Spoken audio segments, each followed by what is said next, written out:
told him in verse 34, Peter, I know you think you like me like that, but before the rooster crows, you will deny me 3 times.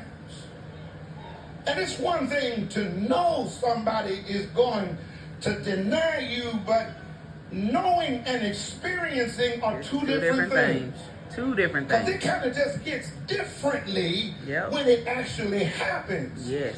I mean, I knew you would do something like this, but when you finally turned your back on me, that thing kind of just hit a little different. I knew you would lie on me or talk about me behind my back, but when I finally heard that you said it, it kind of hit differently in real time. Exactly. Knowing and experiencing are two different things. Two different things. Two different things. Don't get too upset at me too soon, especially when I say this part. Because we typically, y'all, like to see Peter in this part of the story as a villain. But the truth is, Peter is just like you and me.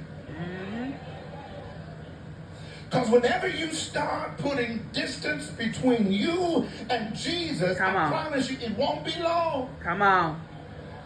Before you start becoming spiritually numb. Yep.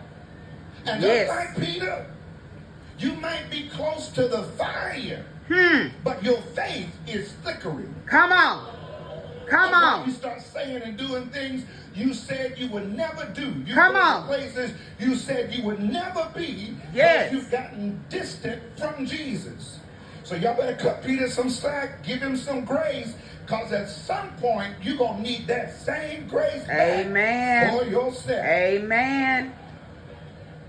The truth is, I'm glad for Peter that Jesus doesn't treat him like we would. Say it. If that was us. Say it.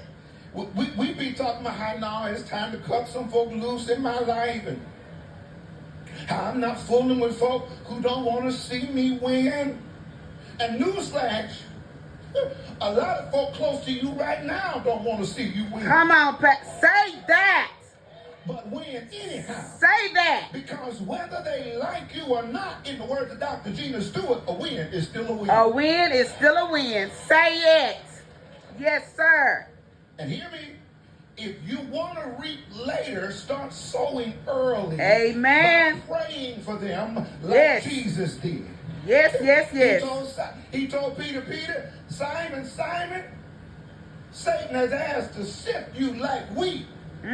But don't worry, I prayed for you that your faith won't fail you. That's when you know you have started to mature spiritually. Yes, Lord. When people who walk away from you, but you can still pray for them. Come on. When folk do you wrong, but you'll still take their name to the altar. I surely do. People will say all manner of evil about you, but you'll still call their name before the throne of God. I surely do. Because you know in your heart, you might take your presence, but you will not get my peace. Come on, Lord. Preach, Pastor, I am. That's right.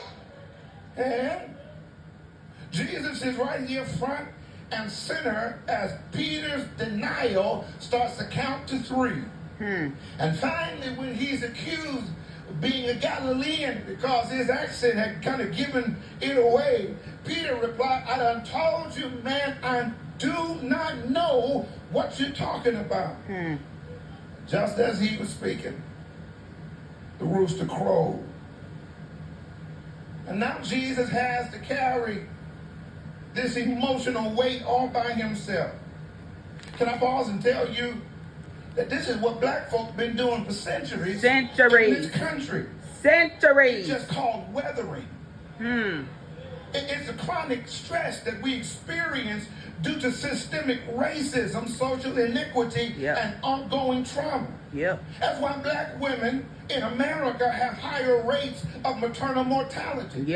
Not because of genetics, but because stress of living in this world is silently killing them. That's why black men are more likely to suffer from heart disease and hypertension and strokes. Not because we're predisposed to it, but because we're overexposed to discrimination and police brutality. Yep. That's why black children in So America much more. today show biological signs of stress early Yep. from having to live and grow up in racist environments. Speak on it. Don't just dismiss it. Black folk been dealing with it for centuries. Come on. This ain't pretty preaching. This is not poetic. It's scientific. Yes. This is not a metaphor. This is measurable. We have carried generations of grief and still survive systems that have been designed to suppress us. Say That's why it. they don't like us. Come on. They know we have already gone through the fire. Yeah. We keep on coming out like pure gold. Come